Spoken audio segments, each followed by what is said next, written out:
Episode number 39, Ironman Texas with Chris Baty. Welcome to the pursuit of the perfect race. I'm Coach Terry Wilson, and with each episode, I bring stories of athletes to you that share their experiences at races in order for you to learn how to have your perfect race. We will hear stories from athletes of all ages, abilities, and races of all distances. So regardless of where you fit in, there's something in there for you. Thanks for spending some time with me today. Now let the pursuit begin.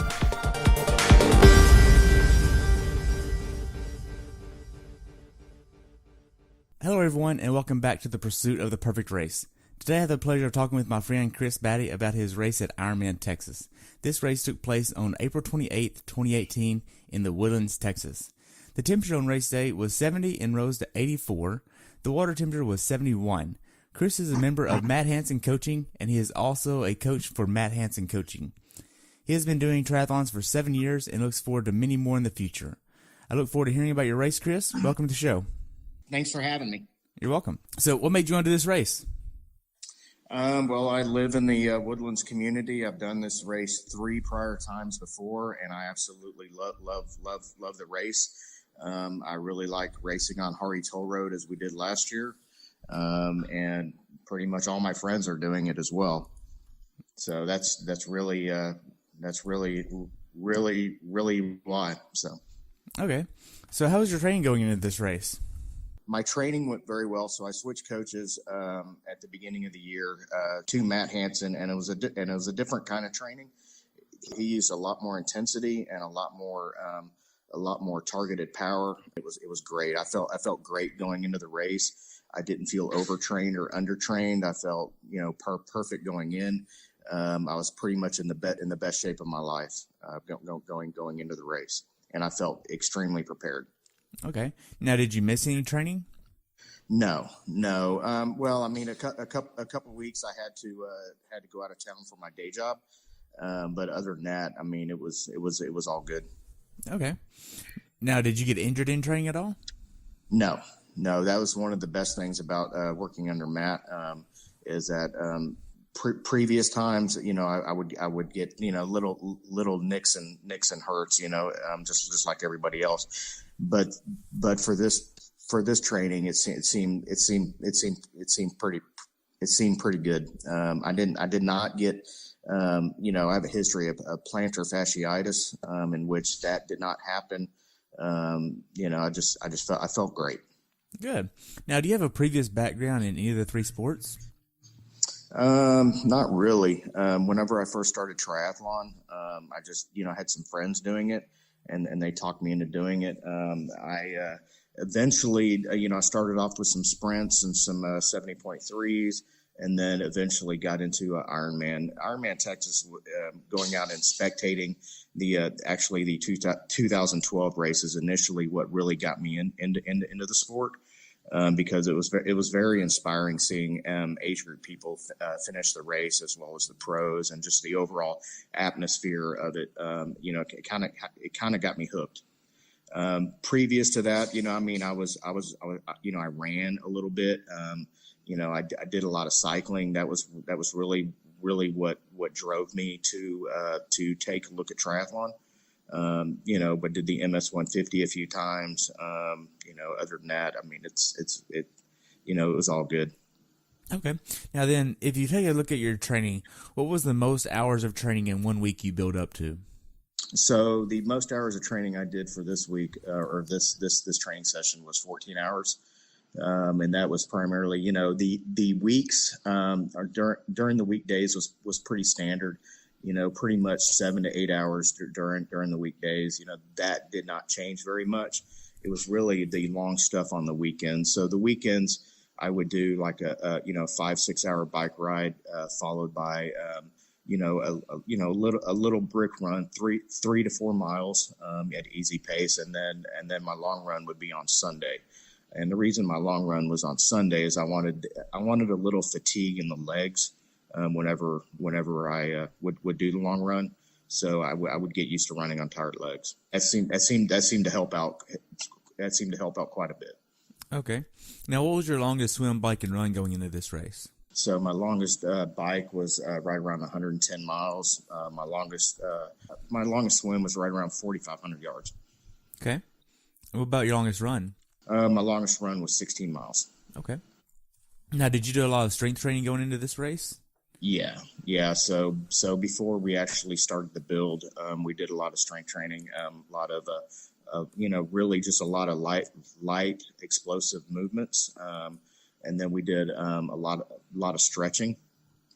So we made sure that I was all stretched out, and made sure I was all strength. And then the early phase of the training was actually a lot of strength training, really specific to the bike. So there would be a lot of strength intervals, stuff that would increase your FTP. So you would get stronger. And then later on in the training, it was more about, seeing about holding that power, holding the 75 to 80% power for a longer period of time.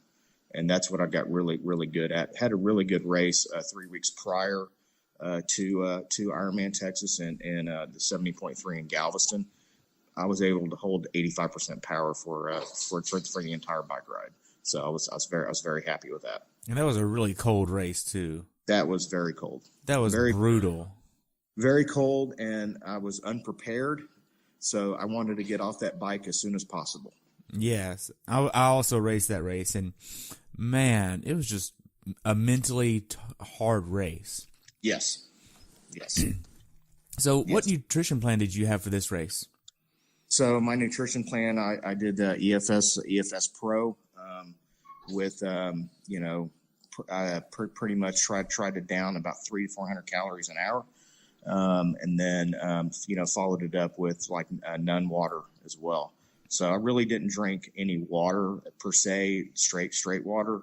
Everything I drank had some form of electrolytes in it. Okay. So, and that seems to help out pretty well because I'm a pretty heavy sweater. And so I really needed the sodium levels to go up. Gotcha. Now, what specific workouts gave you the confidence to go into this race prepared? So a couple of them in particular, it was really more of the indoor trainer, working with the Wahoo kicker and keeping it in ERG modes. I did 5 hours at 75% power. And that was by far probably the hardest workout. I know 75% power doesn't sound like a lot, but when you're doing it for 5 hours, that seems get you really, really tired. To me, that was more draining than the 120% for like 5 minutes and whatnot. So, wow. Now, are you using like Zwift or Trainer Road or anything? Primarily for this build, I used the Wahoo kicker in conjunction with Zwift. Okay. And then Matt would put the workouts in Training Peaks, and I would just upload them into a Zwift. Okay. So it's fairly easy. Okay. And getting a workout from Training Peaks to Zwift is pretty seamless? Yeah, when everything works right on the iPad, it is. Sometimes I just had to mimic what the workouts were, if it didn't transfer over there correctly. But most days it was pretty seamless. Okay. Now then, were there any days during training that were there any days where you just mentally didn't want to train? Oh yeah. Especially coming off the long road trip from my day job. I had, we had a trade show for 5 days in Las Vegas. Coming in after that, felt extremely fatigued, but had a 4-hour bike ride the very next day. Wow. So, yeah, that ended up being right around a 3.5-hour bike ride because I just didn't want to, I just couldn't, I could not get my body to adapt, especially with that much fatigue. Wow. And how do you get past that mentally of just, I don't want to do this right now. I don't care about, I just don't want to do it. Because, everybody faces those days. For me, it's really just more of a matter of just doing it. I can self-talk myself out of pretty much anything. So I had to use the same self-talk to talk myself into it. I actually find those type of workouts, when I complete those workouts, the most rewarding workouts. Because, I did not want to do it. got in the middle of the workout and didn't want to do it. It's especially mentally tough when you're doing an indoor training session, when you're like 2.5, when I'm 2.5 hours in, and, I don't want to do it, because I have my dogs right there. My son wants to go play. It would be real easy to just get off the bike and just say, and call it a day. It's a little bit harder to do that when you're actually on the road, and you're like 60 miles into a ride and you still have 20 more miles to get back home. So, you have to do that. So, it's a little bit more mentally tough when you do it in indoor training. Okay. So now then, whenever you're not training, what are you doing? Whenever I'm not training, I'm trying to eat healthy, trying to, spend time with the family, because Ironman does take a lot of time away from the family. So I have to be fair to those guys, and just really just hanging out with friends. Cause, even though I have a lot of friends in triathlon, if training for an Ironman is really a lonely thing. Because, if even if you ride with somebody, you're not actually riding with somebody. If you know what I mean, because you have to be pretty much, everybody has their own training plan. So I like to spend time with family and friends, and and just hang out. Okay. Now, do you have a full-time job as well? Yes. So what do you do? So I'm a regional sales manager for a security software company. Okay. So now then, how do you manage the balance of life, work, and training? So that's a very good question. So a lot of times there's dual workouts. So I wake up every morning around 4:30 to 5 o'clock in the morning. I either do my run or my bike. I also go swim. I typically like to swim in the morning because it's really gets my day going, and then in the evening, do my runs or bike. Okay. So just however, it's a mix. So it is a struggle sometimes. So there are a few days where I'm working from home, and then I could do a lunchtime run. Those are few and far between, but that's how it happens. Okay. Now, what sacrifice was the most difficult that you had to make going into this race? Going into this race, really just time away from the family, training, not being able to go on vacation with the family. They went on a couple of vacations, and I had to pretty much stay here and train. So that's really the only sacrifice. But I'm very lucky in the fact that my family really supports my triathlon habit, and they get it, and they love to come out and spectate and volunteer at the races. So I'm very fortunate in that. I'm also fortunate that my wife also does triathlons as well, and so we train together. We made the mistake one time of both training for the same Ironman. So as you can tell, the yard took a little hit. And, the house looked a little shoddy at times, but we got through it. So yeah. So if you didn't have her support and she didn't understand the Ironman and the triathlon mentality, right, would that cause an issue because of the time separation there? I believe so. I believe I would believe I would be able to do it, but not really to the extent that I like. Because I do have some friends that their significant other is maybe not as supportive as mine. So I'm very fortunate in that aspect, and they are not able to train and do all their stuff like I'm able to do. And also, I've tried to be extremely supportive of her when she trains as well. So it's kind of it's a two-way street. Right. So now then, what was your taper like going into this race?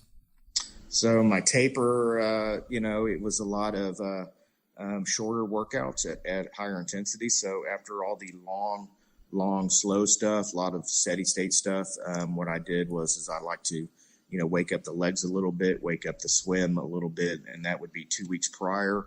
And then coming in to the last week, it would be a lot of the same stuff, a lot of shorter stuff, so taper for me doesn't mean not doing anything. It means, really, just shorten it up and really prepare for the race. 2 days before, that's when I pretty much shut it down. I do like a 15-minute run, maybe do a 10-15-minute bike ride, make sure the bike is working really well. And then the day before, just try to stay off my feet. Okay. Now, which Ironman, it's a little hard to do because you have to, go to the briefings, you have to go to the expo, you have to go to, bike check-in and all that stuff. And then I had athletes also doing Ironman Texas. So I had to, make sure that I was there to support them as well.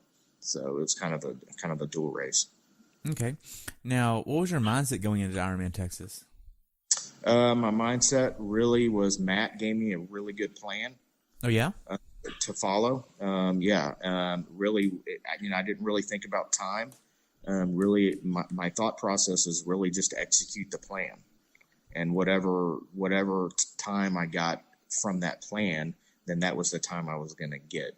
So I wasn't really stressing out about time and whatnot. I was really more stressing along the lines of executing the plan. Right. He loves to talk about execute, just execute. Don't worry about anything else, just execute. Execute the plan, trust the process. Yes. That's classic Matt Hanson. Yes. So now then, did you travel for this race or did you just stay at home?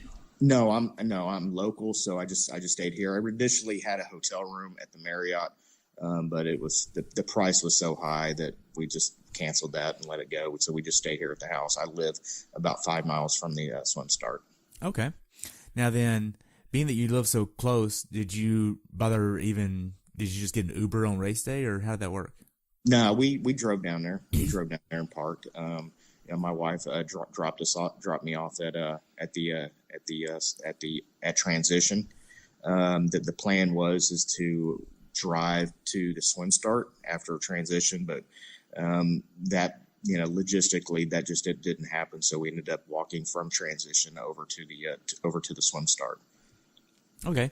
Now, the day before the race, do you have a certain meal that you like to try to get the day before a race like this? Yeah, I like to get some sort of pasta, some sort of noodles in me, to really just, carb load, really. I really do that for 2 days. This time I went to a local restaurant, had some spicy ramen soup that had ramen in it. So, I was pretty well prepared in that aspect. I didn't try to eat anything. Like I love sushi, but I'm not going to go eat sushi the day before a race. I'm not really going to eat pizza either because I don't want to get that upset stomach from all the grease and cheese. And then, really just drinking a lot of electrolytes. Not really bringing in a whole lot of calories, just a lot of electrolytes. That way, I'm retaining a little bit of water going into Ironman, so it will keep me hydrated just that much longer. Gotcha. Now then, the day before the race, what time do you try to go to bed? So I used to try to go to bed around 6 p.m., but typically if I do that, then I'm just tossing and turning. So I just let it come naturally. So typically I go to bed between 9:30 and 10 anyway, because I wake up so early. So I just went to bed at 9:30, like any other day, and it was fun. And then whenever you got up, what was your morning ritual like before you left? So I typically get up around 3 hours before race time starts. I try to get about 500 to 600 calories in me for breakfast. So with that, I typically eat some pancakes, and I also do some a liquid nutrition drink as well. So nothing too major. Don't really like a whole lot of fiber in the morning. Especially on race day. Really, it's all about getting the calories in and getting a little bit of hydration in, and really just resting and getting everything ready to go. Okay. Now then, you pack all your bags. What do you have in your bike and run bags? So my bike bag, so everything in Ironman's checked in the day before. Well, not everything, but whatever is not checked in is in my bike bag. Typically, I have all my nutrition in the bike bag. I have, little odds and ends that I might have forgotten. Some sunglasses. I don't like to put my sunglasses in those transition bags the day before. So I have a set of bike sunglasses and some run sunglasses. So I go put those in there. Make sure all my nutrition is loaded on my bike. That way I don't have to worry about it in transition. It's already there. Turn my Garmin on, so it'll connect to a satellite. So it doesn't, it'll auto power itself off, but it'll connect that much faster. Then I, as far as other stuff, odds and ends, little mechanical stuff. If I would like this time, I, had a couple of valve extenders, that I had to place in there, a couple CO2 cartridges that I had forgotten to put in my stuff. Really, and just air up the tires. Okay. And make sure my brakes aren't rubbing. Okay. So that happened before. Right. So for this race, you're using the Ventum, right? Yes. All right. So how did that work for you? So in training, it was awesome. It's probably one of the most comfortable bikes out there. I know Matt's probably not going to want to hear that because he's sponsored by Quintana Roo. But it's great. It's a great bike. In training, I loved it. It's a fast bike. In Galveston, it cut through the wind like no other bike I've ever had. I had no complaints with the Venom. Okay. Now then, whenever you actually get to transition in the morning of the race, what are you doing besides putting everything on your bike? Really just kind of looking around. I'm observing, again, I'm looking for, bike in, run out, that kind of stuff, swim in, swim out. I've already reviewed that the previous day, but just kind of just reviewing in my head of and visualizing what's going to happen. Okay. Also I'm looking at, landmarks it'll show me where my bike is. Right. And you're almost towards you're on the right side coming up. Right. It made it very easy. It's typically a lot harder for me to find my bike if I'm in the middle. Right. Now then, you head to the swim start. That's about a 3/4 of a mile walk, maybe a little bit more or less, depending on where you're starting. Mm-hmm. Did you wear shoes all the way over there? Oh, yes. Okay. Oh, yes. I had my Sherpa with me, which happened to be my lovely wife with me, so I wasn't too concerned about just dropping the shoes off. So she took my, once we got everything ready to go, she took my morning clothes bag and took it to the car. Nice. Now then, you get over to the swim start. Is that when you put your wetsuit on, kind of getting the right mindset for the race itself? Right. Okay. Now then, the last 10 minutes before your wave went off, what were you doing at that point? Really just visualizing the swim. Talking to people around me, trying to find out what their pace is. The last 10 minutes out, I'm usually eating the goo, drinking a little bit of water, not too much. And then just preparing to get into the swim. Okay. Now then, for this swim, you definitely used a wetsuit because it's wetsuit legal. What type of wetsuit did you use? So I have a Blue 70 Helix that I've used for 4 years. It's a great wetsuit. So I've had no complaints with it. Okay. Now, did you use any type of tri-slide or body glide to not prevent any chafing? Yeah, all over the place. Make it easier to get out of too. Okay. So the can goes off, the pros leave, and then the rolling start starts. Yep. How did the swim go for you? The swim, I've had better swims. I was probably about 200 meters in, got some water in the lungs. So I had to stop and hang onto a kayak for just a few minutes to get all the water out of the lungs. I wasn't really panicking. I knew I've had this happen before. So, I just knew I just had to get it out. And then after that, after I probably wasted a good 7 minutes trying to get all that stuff out, but I just wanted to make sure it was all out. And then after that, I just started swimming.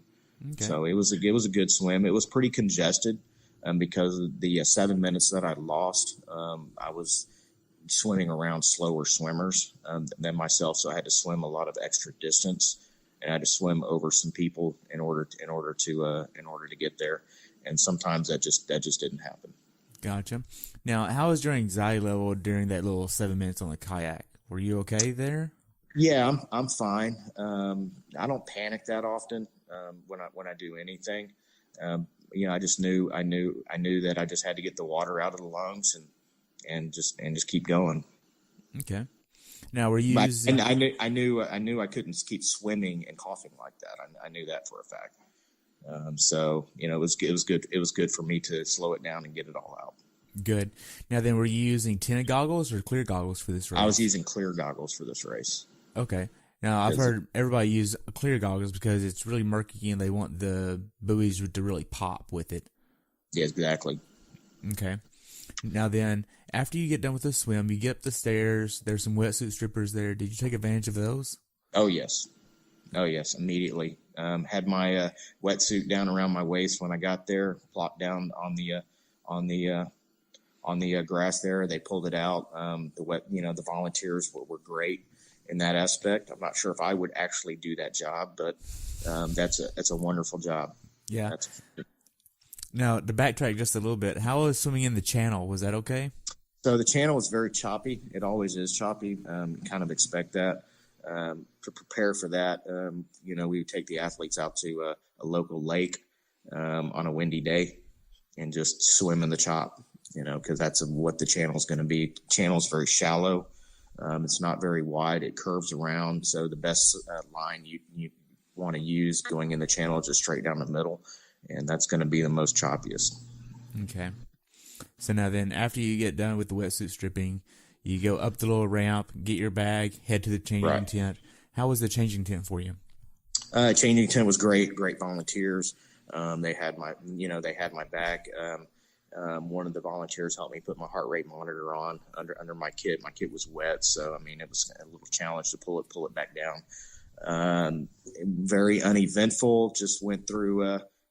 Very methodical. Put the shoes on, put the helmet on, put the sunglasses on, the heart rate monitor. My nutrition was already on the bike.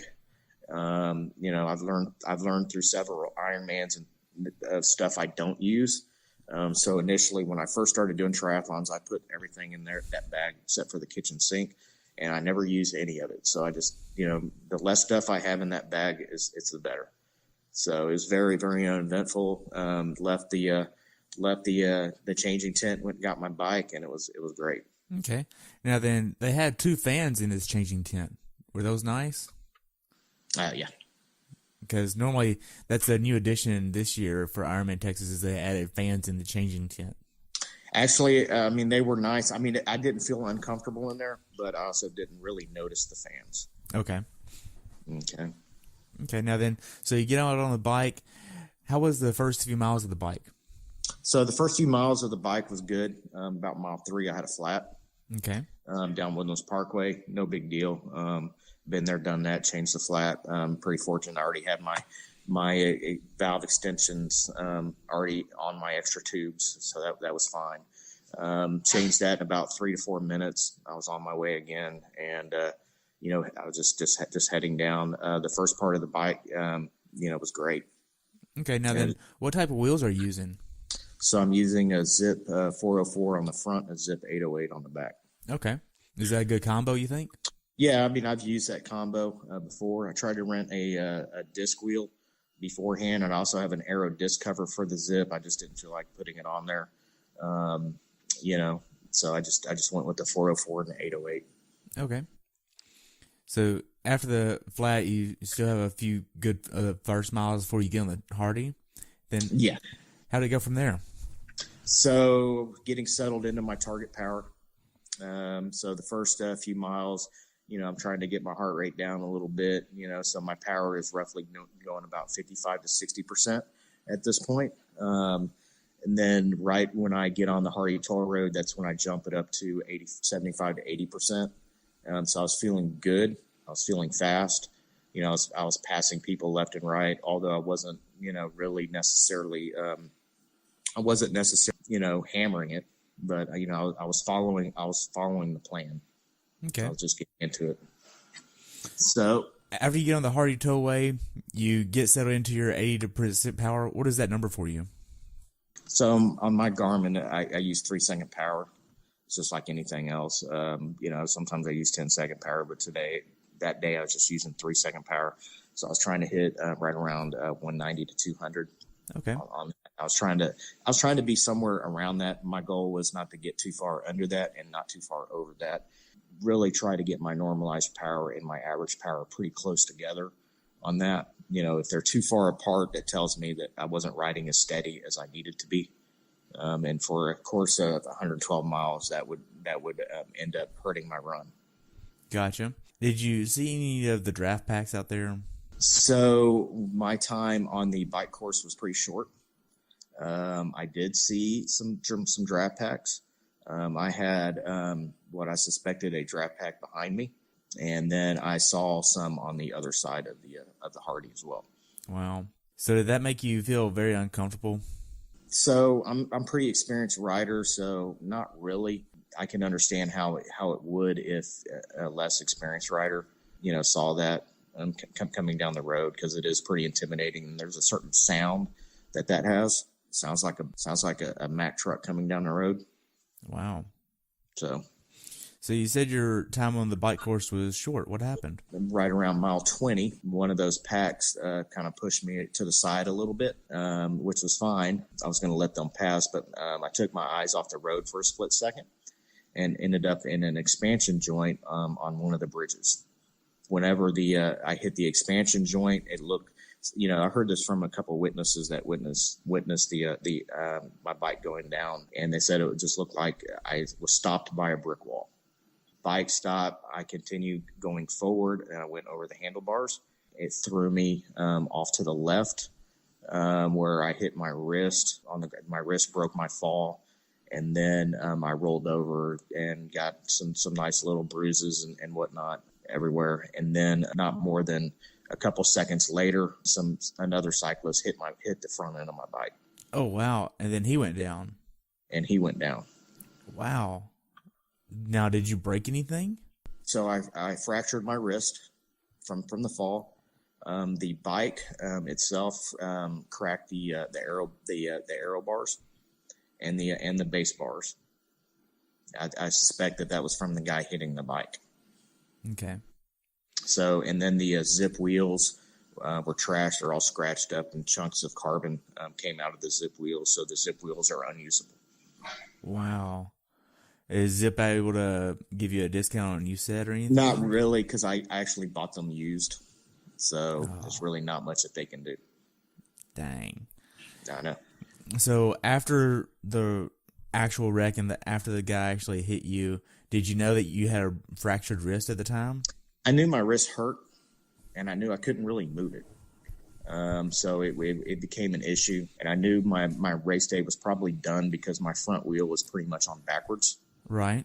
And my aero bars, the aero pads were almost laying down so they were pretty heavily bent. So it would have been a very challenging day to do that. My bike, it was the opinion of the bike SAG that my bike was unsafe to ride. So he then took my chip. Wow. So how long between the time of the wreck and the time SAG got there? They were there pretty quick. They were there within, I want to say, 3 minutes. Oh, wow.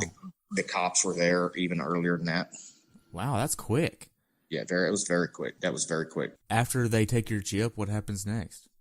So the ambulance shows up, got into an ambulance. They, my road rashes started to bleed. So they take me and the other guy to a Memorial Hermann. And before we exited the freeway, however, we had to stop at another wreck. Wow. So there was another wreck before we even got off the freeway on the way to Memorial Hermann. Wow. And then y'all picked up one or two other people, I guess? Now, I think these guys decided to continue.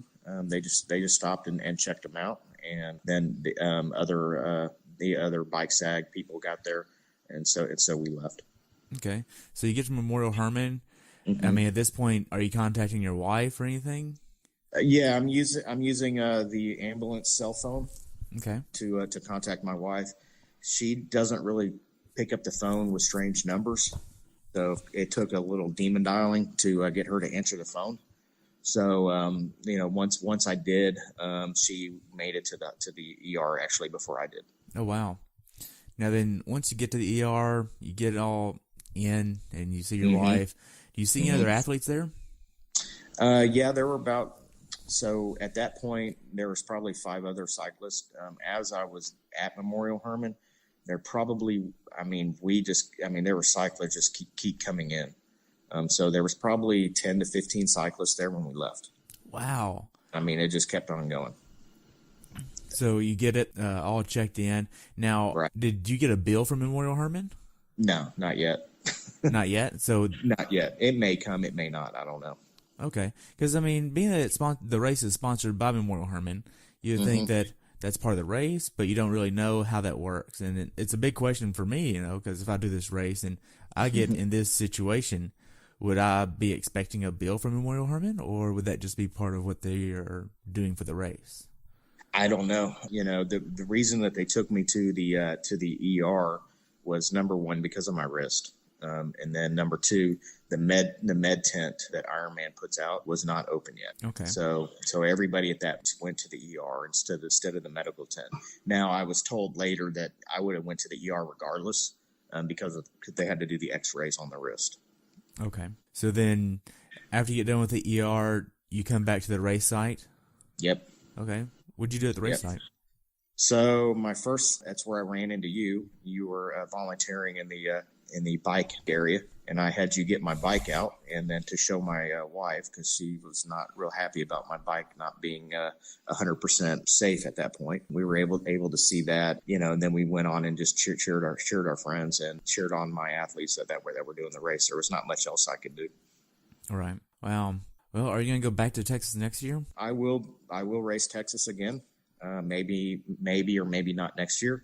My next race I have on the schedule is Ironman Florida in November. Okay. So I wanted to do Ironman Boulder because of my fitness level, and the race only being 6 weeks out. I felt like I could have really done a good job on that race. However, my doctor was not so sure that my wrist would be fine by then. Right. So I did not want to risk the registration fee.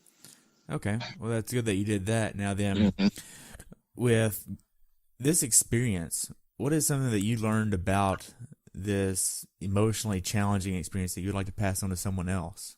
Don't let a DNF ruin you. It's just a race. I found out I have a lot of good family and good friends. When we were in the ER, my wife received about 30 text messages, some from people that I felt like I was pretty close to, and then other people, that felt like were just acquaintances. But people are looking at it, and found out that people do care. Oh, that's really good. So, would you like to add anything else about your race? Yeah, I felt good going in. Felt bad about DNFing, but close friends and family had my back on that, and really I was just grateful that my athletes were able to finish. Well, good. Now, what could Ironman have done different to make your experience of this race a little bit better? Really, as far as my experience better, I can't answer that because I was only in the bike course for 20 miles. From what I understand on the bike course, that they didn't have any race officials out there on the bike course. So a lot of friends were out there, and a lot of them got caught up in the packs. A lot of people that were that were in the ER were actually pushed out by the packs. That were forced them to wreck. I know some of them, not all of them, but I think really more the race officials being out there on the course. But overall, I think Ironman did a great job with the run. Even with the bike course, it's just that one little detail. Okay. So I only have one real question for you, and then we'll be pretty much wrapping it up here. All right, cool. So what's your definition of a perfect race? My definition of a perfect race, it's really going to be more of the Matt Hanson answer. It's a race where I've executed the plan and to a T, which is actually harder than you would think. Trust the process and just let it go. And the time is a byproduct of everything else. Right. Well, great. Thank you so much. Just one more quick question if you have time. What's the funniest thing you saw at this race? It was probably Hippie Hollow. So that's where I went after you and I talked at the volunteer. So Hippie Hollow, local tri coach and tri club owner TJ Fry was out there, and he was trash can Jesus. Wow. So that was a pretty cool deal. That's awesome. Well, thank you so much for sharing your experience, Chris. I've enjoyed talking to you. I look forward to following you in the future. Thank you. All right. Thank you very much. All right. Have a good day. All right. All right. Bye. Thanks for tuning in today.